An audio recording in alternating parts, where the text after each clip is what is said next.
Hi, and welcome to episode 3 of the Scrappy Angel podcast. I am Angel, owner and maker behind Scrappy Angel Bags. Today is October 1st. It is officially Halloween season. I'm so excited. I'll be decorating the house later. Halloween is my absolute favorite holiday. So it's going to be craziness at the Scrappy house. So I do want to thank everybody for joining and watching. If you're returning, thank you for your support. If you're new, welcome. I hope you enjoy what you see. I do have a few admin things. First of all, there are bags in the shop. I just wanted to remind everybody and to let you know that Michael box trays will be coming back along with Janet totes, and those will be in the shop on Friday, October 6th. So look for those. I know people have been reaching out a lot to me asking when the Michael box trays were going to come back, and they're coming back. So I'm happy to say about that. Also, I know we were doing a um, um, oh, words are not working for me today. The quilt that is usually hanging back here, you'll see it later when I go into what's on my needles.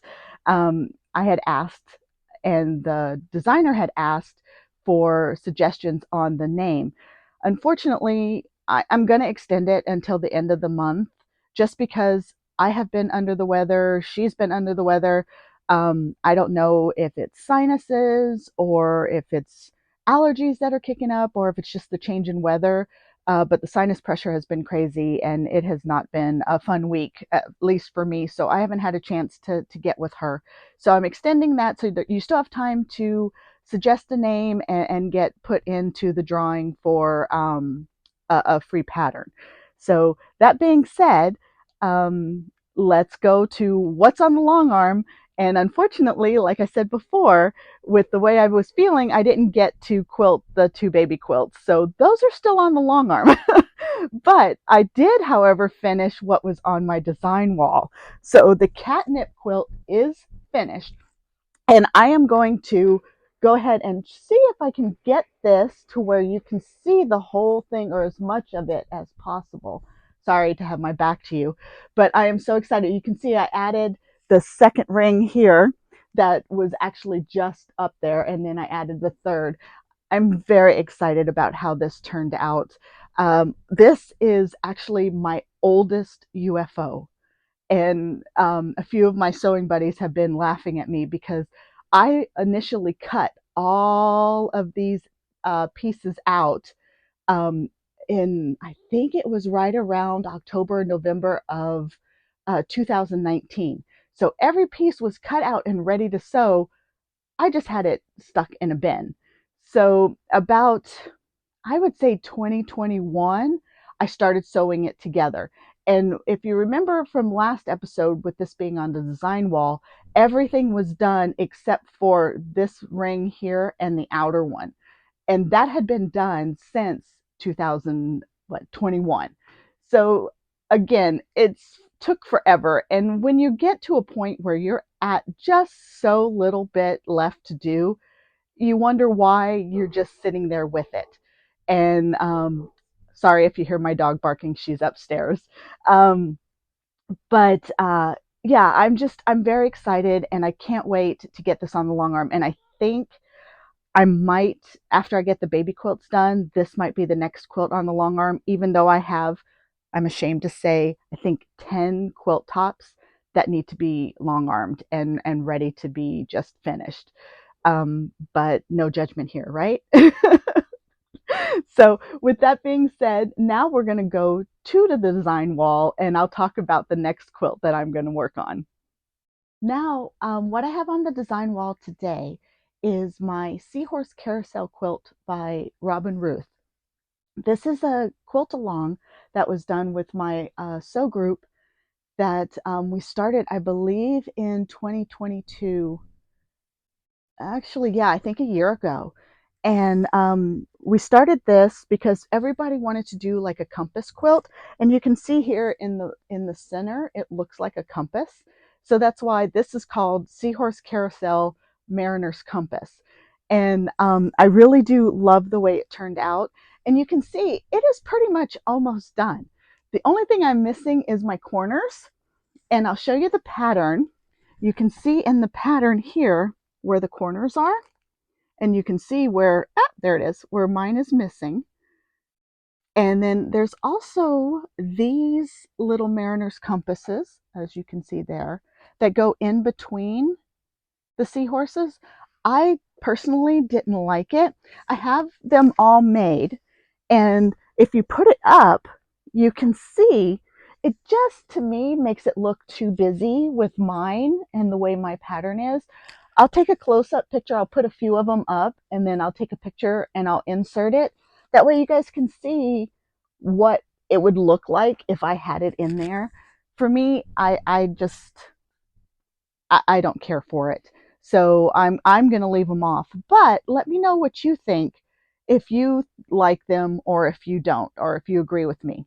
I have thought about two different things that I can do with these. So either when I'm doing the back, so when I go to quilt this on the backing, I was thinking of doing like a whole cloth and then maybe putting these in a circle on the back. That way, when I quilt it, you have the front, which would look like this, and then the back would have these on them. So I'm not wasting these blocks. Or I could just do a separate quilt altogether and do them in the circle, or do a wall hanging or something like that. And then I'm not wasting these blocks. But we'll see how I feel when it gets to that. Sometimes those blocks just go into a little basket and they stay orphan blocks for a long time. I'm excited to get this on the long arm. So I'm hoping that by the time we record next time, this will be on the long arm. But honestly, it'll probably be the quilt I just finished that'll be on the long arm, because whew, that's a lot of work, and I have to get ready to go on a trip to Rhinebeck. So there's a lot of prep going on in between that. But all of this negative space is going to be a lot of fun to put some fun quilting designs in, and really play with all of the free motion stuff that I'm slowly learning and getting hopefully better at each time. I also have to say thank you guys very much, because this podcast really has lit a fire under my butt. I seem to want to get things done, not necessarily so I have content, but more so I have a feeling of accomplishment. It's almost like an accountability. So I really appreciate being able to share it all with you guys, and I hope you enjoy seeing it too. So that's all I have to say about this at the moment. Um, so let's go to what's on the needles. Hi guys. So we're back to what's on the needles, but first I have to show you this FO. I finished my anthology throw. Look at that. Oh my goodness, it's huge. So this is just basically a quarter of it, but it took me 2 weeks to do. I just could not put it down, but it's blocked and it's beautiful and it's so squishy. With this, I used Nancy from Trilogy Yarns. I used her Hocus Pocus Advent from, I believe it was 2021 is what she did. So I used the main color, and then I faded it in to 5 different minis, and then I did another mini of the main colors. So when I talk about mini for main color, what I did was I took the 100-gram ball, or the 100-gram skein, and I divided it up. So I wound off 20 grams, weighed it, made sure it was great, and I put it off to the side. And I did that 5 times. Actually, that's a lie. I did that 3 times. So the last bit was a 40-gram skein, because what I did was I used the 20 grams here, and then I did 5 minis, which were 20 grams each. And then you can see I did another of the main for 20 grams, and then I did 5, and then I did another main, and then I did 4, because there were 14 minis along with the main skein, and then I finished off with the main skein. So it just kind of feels like it goes throughout, but I'm excited to have it done. And like I said, this is the Anthology Throw, which is Curious Handmade, and it's meant for minis.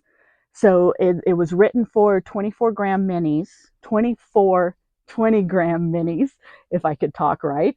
Um, and then that way you can do it from 1 all the way to 24. And it's very pretty. Now I print all of my patterns out in black and white. And the reason I do that is so I can picture my own colors. I do that a lot of my patterns for quilting too. I will just kind of like copy, so I have just it in black and white, and then you can see where your lights, your darks, your mediums go, and then it kind of blends better. But I like to picture my own colors there, so a lot of, especially my knitting patterns, are going to be in black and white. That way I can really test and see what colors I want to use. So that is my only FO, which, oh my goodness, guys, can you believe 2 weeks? You know, I couldn't put it down then.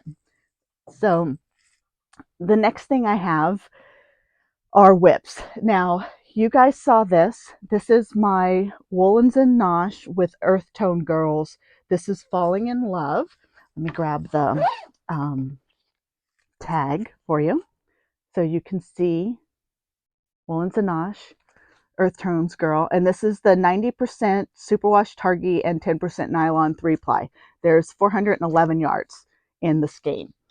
And then you can see where I was last time, my little witch's hat.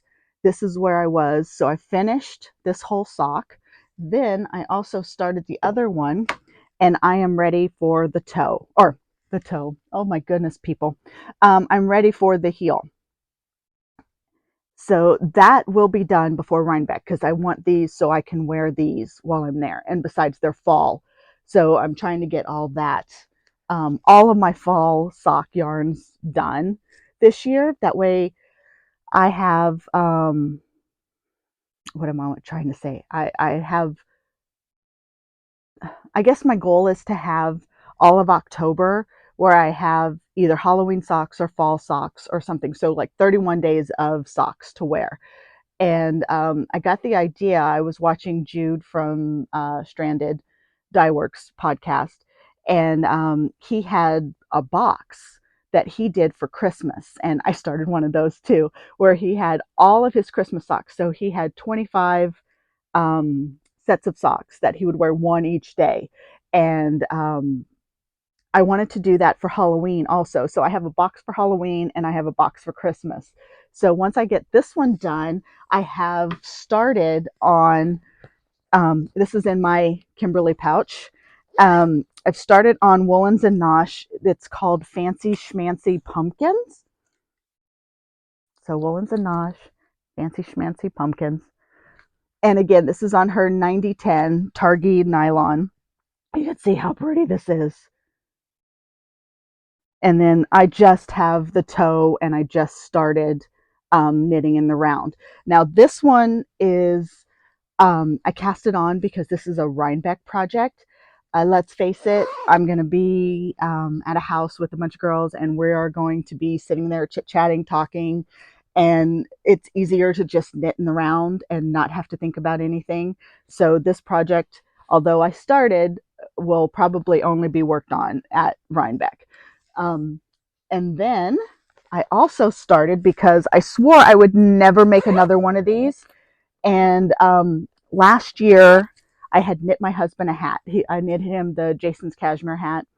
And for some reason, he threw it in the wash with his jacket and it shrank or felted.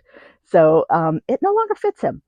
And he tried on my muscle burrow that my friend Kimberly from Sweet Pea Chickadee, she knit it for me because I had knit my daughter a muscle burrow, and I swore, like I said, no, not going to do that again. So she knit me one. Well, my husband tried on mine, and he's like, "Oh, I love this. I'll just take this one." And I'm like, "No, that's mine." That one was made for me. So he picked out a skein of yarn from, I was getting Yarnable for a while, and he picked out a skein from Yarnable.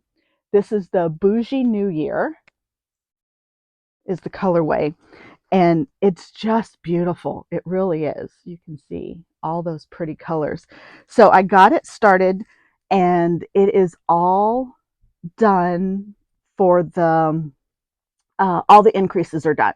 So I am ready to just knit in the round until it's time to do the decreases.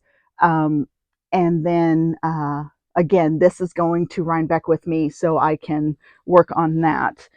And that's right now where all of my knitting is starting to go, is I'm casting on a whole bunch of different socks and like hats and simple stockinette stitting.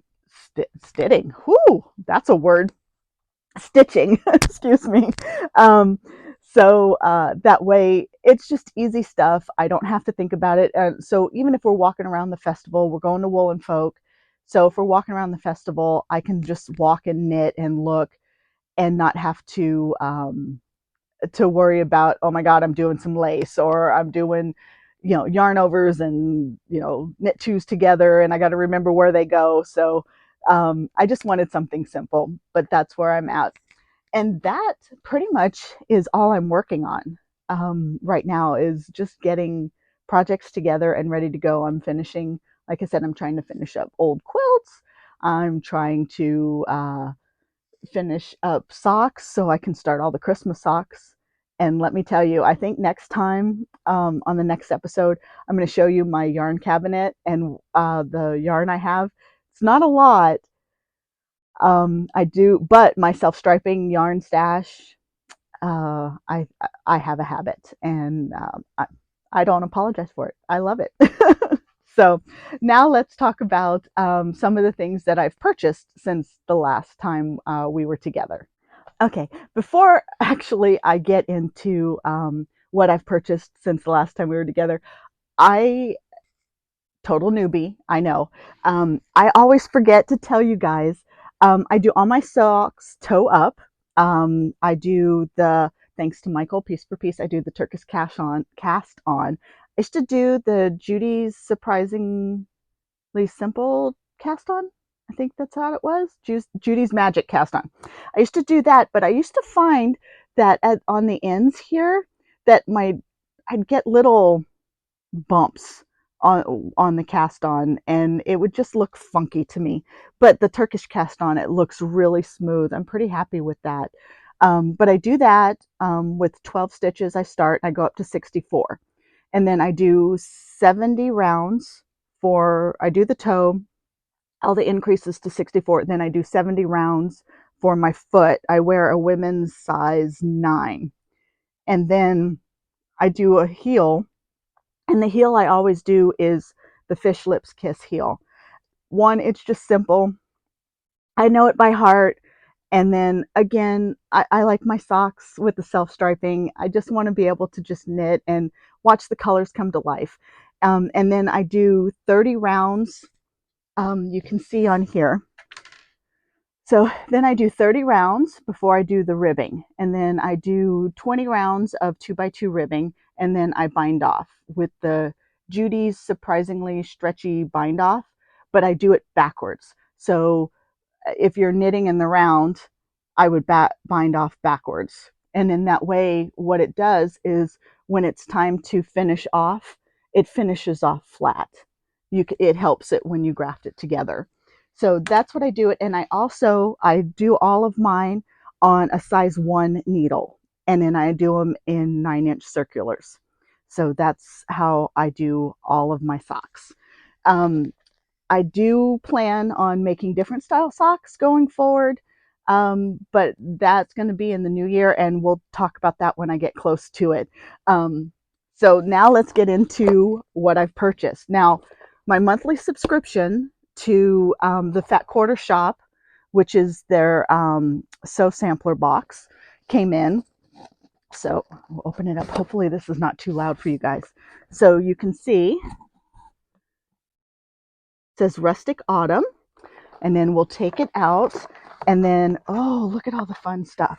So it gives you a list of everything that is in your box and what their cost is. So we got, this is what they call a jelly roll, which is 2.5-inch strips by width of fabric. And look how pretty these are. Those are total fall fabrics. Let's see. And then we got rotary blades. So that's wonderful. And then we've got easy press fabric treatment. I'll have to look and see what that is. Didn't look to see. Oh, it's almost like a starch. Okay, that's kind of cool. And then, oh, all of these sewing trays. So these are all the rave that people are sewing together, but these you snap it in the corners. Oh, I'm so sorry about the crinkling, guys, but you snap it in the corners and then you have a little tray to put all of your little knickknacks or snacks. If you like chocolates while you're sewing, just don't get the chocolate on your fabric. So that's kind of cool. And then here's the pattern to go with the fabrics. And then it tells you what you need. So that's kind of cool. So that's what came with that one. And then, guys, I got my Woolens and Nosh monthly self-striping yarn. So this is the September colorway, and it's called 80s Summer Mixtape. Look at that. That is pretty true to color right there. I probably have a shadow on me. I was trying to not get the glare in my glasses, but look how pretty that is. So that will be added to my stash so I can start working on these.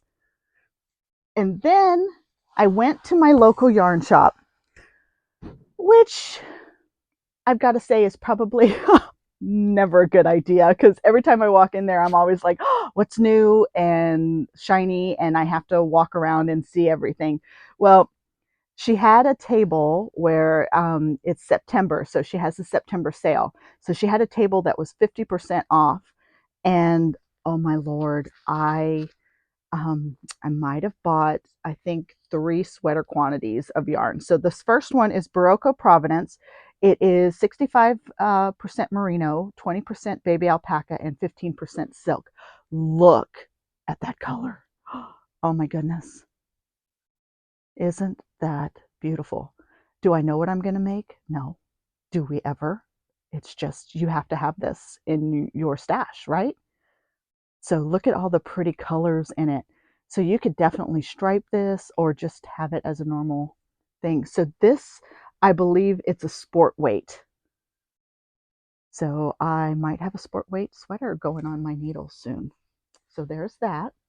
Then I found this, which is Taki yarns. I'd never heard of them before.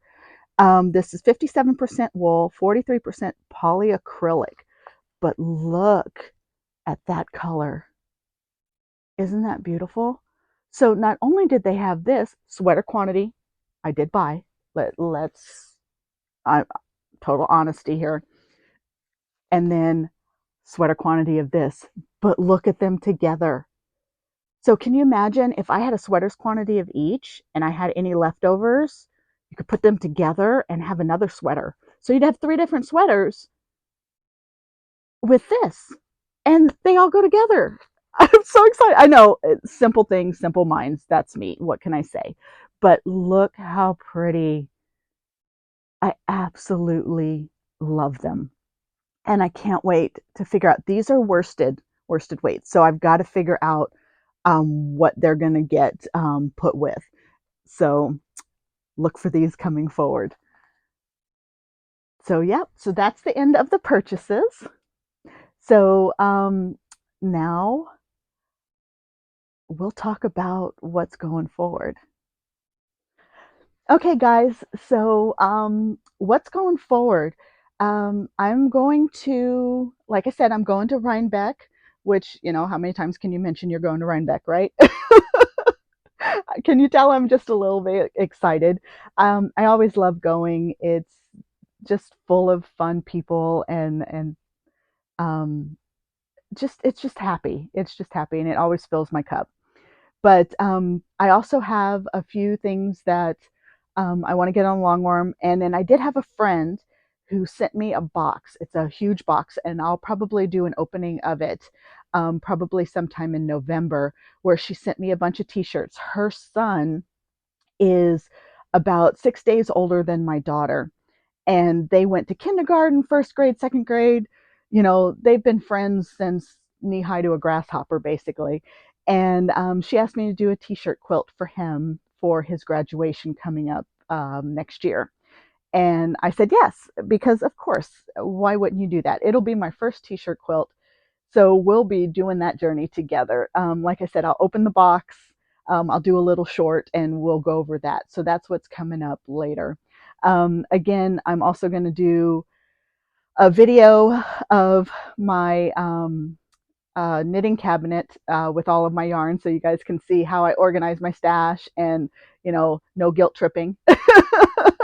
Because let's face it, there's a lot of yarn. And then we'll also talk about me quilting on the long arm and things like that. But I do appreciate everybody being here. And if you like what you see, please like, subscribe, ring the bell, thumbs up, do all that fun stuff. And we'll see you in the next episode. Thanks. Bye.